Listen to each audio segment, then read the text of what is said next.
Watch what happens in the 60 seconds before you walk out your front door. You crouch down, you take your dog's face in your hands, and you say it in that voice, "I'm going to miss you so much. Be a good boy. I'll be back soon, I promise." You hug them. Maybe there's a little sadness in your chest. Maybe they're already whining, already pressed against you, already following you to the door. And you do it because you love them, because leaving feels cruel, because that goodbye is the kindest thing you know how to give. Here's what I need you to understand before we go one word further, and it's going to sting a little. That goodbye isn't comforting your dog. It may be doing the exact opposite, because with every emotional farewell, you are teaching your dog that your departure is a big, dramatic, frightening event, something worth dreading, and you're cranking their anxiety to its peak in the final moment before they're left completely alone. Hi everyone, I'm Leo Bennett, your neighborhood dog guy, and today we're fixing the way you leave the house, because it matters far more than almost anyone realizes. 5 things to change about your comings and goings, in order, and I'm saving the best for last, because number 5 is the single technique that professional behaviorists consider the gold standard, the one that actually rewires how your dog feels about being alone, and almost nobody does it properly. But first, I have to explain why the loving goodbye backfires, because once you see it, you can't unsee it. Hit subscribe and let's start there. Here's the mechanism, and it's the foundation for everything else. Your dog is a world-class reader of your emotional state. They watch your body, your voice, your energy, constantly, because for thousands of years reading humans has been their job. So when you get emotional at the door, tense, sad, dramatic, your dog doesn't think, "How sweet." Your dog thinks, "Something is wrong, and whatever is about to happen must be a genuine threat, because look how worked up my person is about it." As one humane society puts it plainly, if you are overly emotional about leaving your dog alone, your dog will be too. You are not soothing them. You are broadcasting, in the language they read best, that this moment is a crisis. And here's the cruel timing of it. You deliver that peak of emotional intensity in the last few seconds before you vanish, so your dog is left alone at the exact height of their arousal, with all that worried energy and nowhere to put it. That's the recipe for the barking, the whining, the pacing, and the chewed-up door frame you find when you get home. So here is the correct way, and I know it will feel wrong at first because it feels cold. Keep your departures calm and low-key. No long goodbyes, no emotional speeches, no big hugs at the door. A quiet, matter-of-fact exit tells your dog that leaving is nothing, a non-event, as ordinary as walking into the next room. And I'll be honest with you, the way I always am, I found this genuinely hard with my own dog. It felt unloving, until I watched how much calmer he was when I simply stopped making an occasion of it. The caution, calm does not mean sneaking out in a way that leaves an anxious dog panicking about when you disappeared. For a truly worried dog, we build up to it, and that's what the rest of this video is about. Which brings us to the second half of that same mistake, the one you make when you get home. You walk in the door, and it's a party. Your dog is leaping, spinning, crying with joy, and you match it. High voice, big fuss, "Did you miss me? I missed you too." It feels like the best moment of the day, and I'd never tell you not to love your dog. But think about what that homecoming teaches. If your return is the most thrilling, high-intensity event in your dog's entire day, then your absence becomes the miserable valley they have to endure to get to that peak.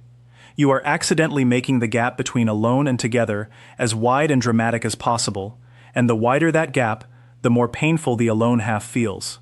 So the correct way is to keep arrivals as calm as departures. When you come in, stay low-key.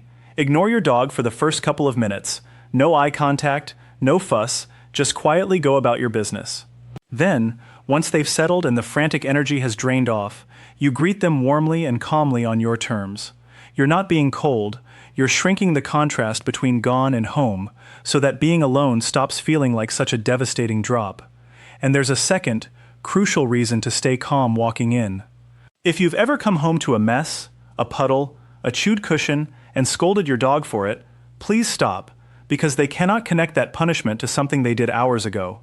All they learn is that your homecoming is unpredictable and sometimes frightening, which makes the whole alone and return cycle more stressful, not less.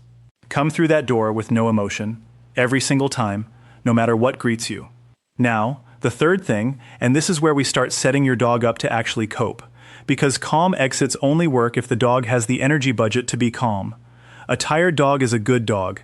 It's a cliché because it's true.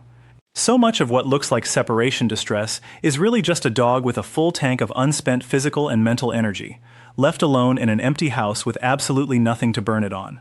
Of course they chew the couch, it's the only job available. So the correct way is to drain that tank before you leave, not after. A proper walk, a game of fetch, some real movement in the morning before a workday, so that when you go, your dog is pleasantly tired and ready to sleep rather than wired and searching for an outlet. Behaviorists and shelters put exercise near the top of every prevention plan for exactly this reason. And don't forget the mind, because sniffing, chewing, and problem-solving tire a dog out as deeply as running does. The caution: match the intensity to your individual dog, and don't leave the instant you get back from a hard run while they're still buzzing. Give them time to come down first, and never rely on exercise alone to fix genuine anxiety. It's one piece, not the whole cure. And that leads straight into the fourth thing, because a tired dog still needs something to do the moment you walk out. Give your dog a job for the moment you leave. Here's a beautiful trick that flips the whole emotional script. Right as you go, hand your dog something wonderful that only ever appears when you leave. A food puzzle, a stuffed and frozen food toy, a long-lasting chew, something that takes real time and effort to work through. Do this consistently, and something remarkable happens.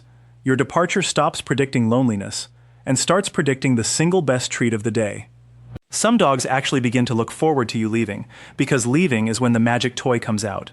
It also does two practical things at once. It occupies them through those first critical minutes when anxiety peaks, and the licking and chewing itself is genuinely calming, settling a dog toward rest.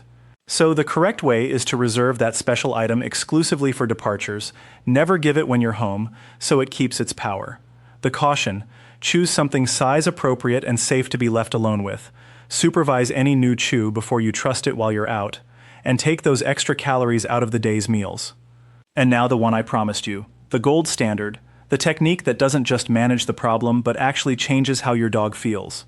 It's called desensitization, and here's the honest truth almost no one explains. You cannot love or distract a truly anxious dog out of separation anxiety. You have to teach them, in tiny steps, that being alone is safe and boring. And the way you do that is by leaving for lengths of time so short your dog never has a chance to get scared, then slowly, patiently stretching them out. Here's how it actually works. You put on your shoes, pick up your keys, walk out the door, and come right back in before your dog has time to worry. Maybe after just a few seconds.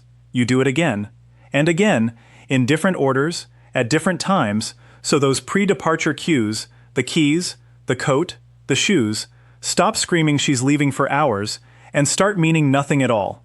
Then you very gradually extend the time, a few seconds, a minute, a few minutes, always staying under the threshold where panic kicks in, because here is the rule that makes or breaks it.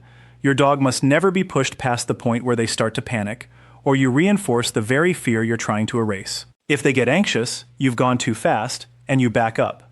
So the correct way is slow, boring, patient repetition that rewrites the emotion underneath.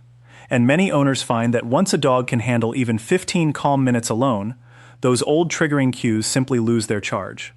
The serious caution, real separation anxiety, the frantic, panicked, destructive, drooling kind, is a genuine clinical condition, and during treatment the dog ideally shouldn't be left alone beyond those training sessions, which is hard, so please, for a truly suffering dog, get a qualified trainer or a veterinary behaviorist involved, because sometimes desensitization needs to be paired with medication from your vet, and there is no shame in that whatsoever.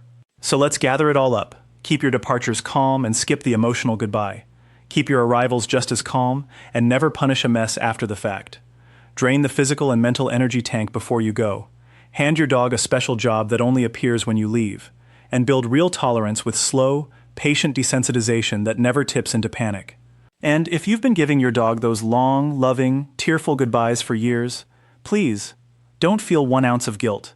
You did it because leaving them felt hard, and you wanted them to feel loved, which is the most decent instinct an owner can have. You just had the mechanism backwards, like nearly all of us did. The fact that you sat through a whole masterclass to learn what actually helps them tells me your dog picked exactly the right person. So tomorrow, try the quiet exit and the special toy, and come tell me in the comments how your dog acts when you leave, and whether they're a door scratcher, a howler, or a snoozer, because I read as many as I can. Hit that like button so this reaches more dog owners who are leaving the house all wrong with the best of intentions. Subscribe for the next deep dive, and take good care of them, and take good care of yourself. I'll see you next time.